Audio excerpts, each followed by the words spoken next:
Welcome back, guys. We're looking at sketching parabolas in the form of x plus a, x plus b. Interesting form factor here. I guess if you are familiar and looking at it, it is in factorized form. So I guess x plus a and x plus b is in factorized form. So again, going back to the previous chapter of algebraic equations, if you are familiar with knowing how to factorize trinomials or quadratic expressions, which start off with ax squared plus bx plus c, whether it's monic, whether it's non-monic, which requires you to factorize by grouping, then that's something that I suggest that you become familiar with and recap, because you would end up getting an x plus a or x plus b answer. Okay, and so now we're just going from that point to putting it into a graph of a parabola. When we use the null factor law, is going to work out your x-intercepts. Okay, that's your solutions for x, and I've established that in some previous videos, so I'm just recapping that again. Okay, so as an example, we'll start off with an example. It always helps. We have y is equal to x minus 4, x plus 2. Here we have a upright parabola. You can expand it, and that's fine. That's not a problem. What we're going to do is we're going to solve for our x-intercepts, okay? And that is by making y 0. So x minus 4 equals 0. Our first x-intercept is positive 4. And then x plus 2 is equal to 0. Our second x-intercept is minus 2. Okay, so what we'll end up having so far is this scenario where we have minus 2 as our first intercept and positive 4 as our other intercept. We know that it's going to be a upright parabola. Let's work out what our y-intercept is. Okay, so our y-intercept is found when x is made 0. Okay, and so we're going to do exactly the same thing. Y is equal to 0 minus 4, so we're making x 0. No different strategy here. It's just the same principle. 0 plus 2. And what we have here is minus 4 times positive 2 is negative 8. So negative 8, let's put it over here.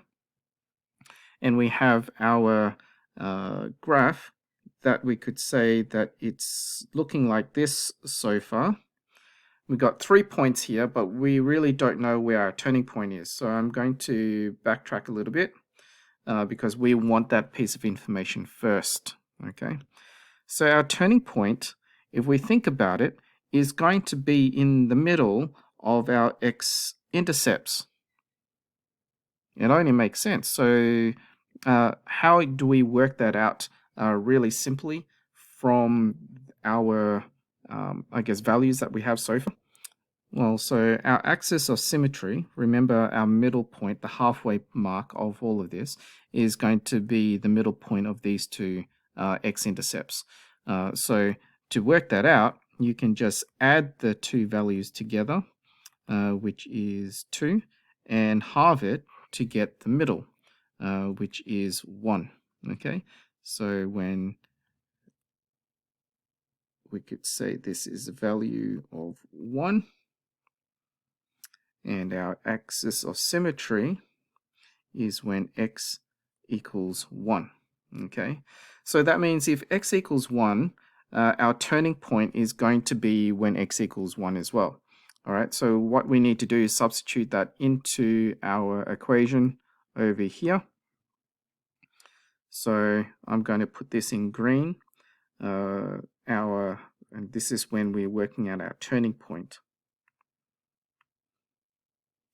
So y is equal to 1 minus 4, 1 plus 2. 1 minus 4 is minus 3, and then 1 plus 2 is 3. So then the y-coordinate of our turning point is negative 9. So negative 9 is, let's just say it's over there. So our turning point here is 1, negative 9. And we can join everything together. So from 2 goes all the way, cuts through the y-axis at 8, or minus 8, sorry. Turning point at 1 minus 9, then goes back up through 4.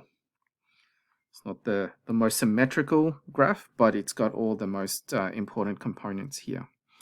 Okay, so that's the first example to go through.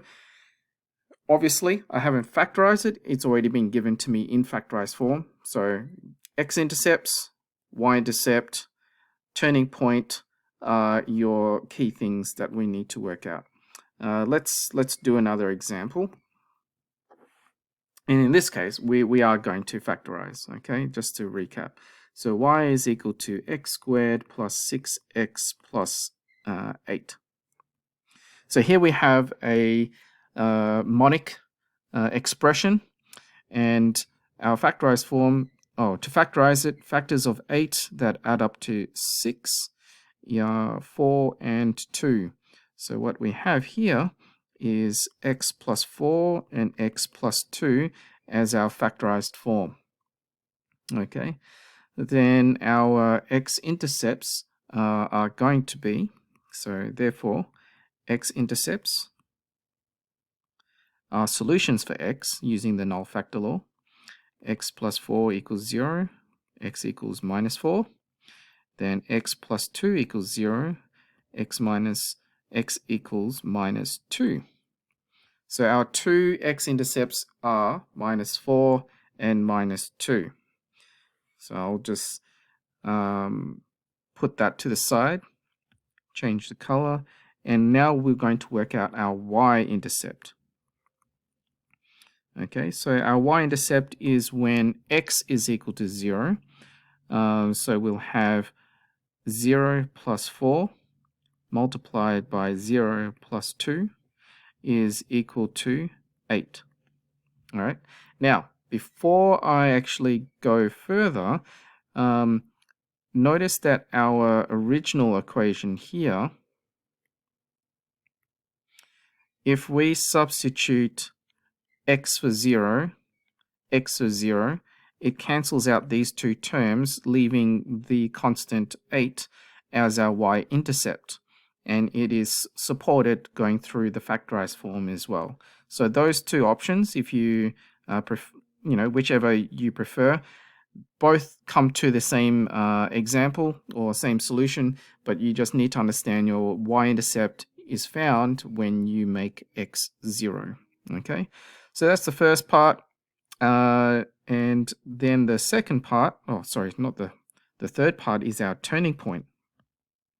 So our turning point is found firstly through the axis of symmetry, and that is going to be the midpoint of the x-intercepts. Okay, so in this case here, minus 4 plus minus 2 is equal to minus 6. We halve that, and our axis of symmetry is at x equals minus 3. We're going to substitute this value back into either of these two equations. It doesn't really matter to work out what the y value at that point in time. Okay, I'm going to use the factorized form just because, let's substitute it into here, okay? Because I just want to show you that you'll end up getting the same answer. So minus 3 all squared plus 6 times minus 3 plus 8 is going to be 9 minus 18 plus 8 is going to equal minus 9, so minus 1. So our turning point is going to be found at -3 and -1. So we've got all of our pieces of information. We've got our x-intercepts, we've got our y-intercepts, and then we've got our turning point. Okay, so all we need to do is sketch it. Okay, so let's start with our x-intercepts. X-intercepts are -4 and -2, so I'm just going to put -4 there and -2 over there. The next part is our y-intercept, which is 8. So we'll go about there. There's our y-intercept, and then our, let's choose blue. Our turning point is at -3, 1. So -3, 1 is probably about there. -3, -1, sorry, is our turning point. And all that's left to do is join the dots, and we have our sketch. So going down through 2, turning around at the turning point and going back up, that is our sketch for that parabola. Just going to finish off with this one problem solving question. We've got a height of an object thrown into the air, and it's determined by the formula h, function of h, I guess t, is equal to -8t squared plus 128t. Okay, t is seconds in time, h is height in meters. Okay, so does the graph of the formula have a maximum or a minimum turning point? So looking at this, I'm just going to make it bigger. We've got h is equal to -8t squared plus 128t. That coefficient, -8, indicates that it is a inverted parabola, okay, inverted graph. So it's going to look like that, which means it has a maximum turning point. It's going to go up to a maximum point before going back down. So that's going to be the answer for A. Question B, what is the maximum height of the object, and at what time is this height reached? Okay, so what we're going to do is we're going to factorize this. So we've got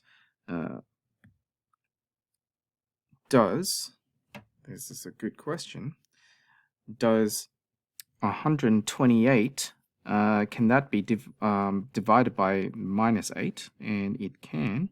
So I'm just going to take 8t, -8t out, and we have t minus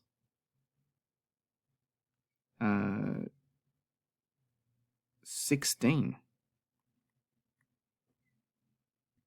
So what we're going to have here now is that if we use the null factor law, our solutions for t, which is our x-intercepts, t is equal to 0, and then also t minus 16 equals 0, it's going to equal positive 16. Okay, so there's our two solutions for our t values.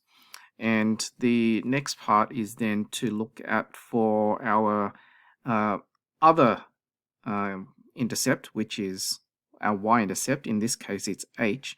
And notice that there is no constant here.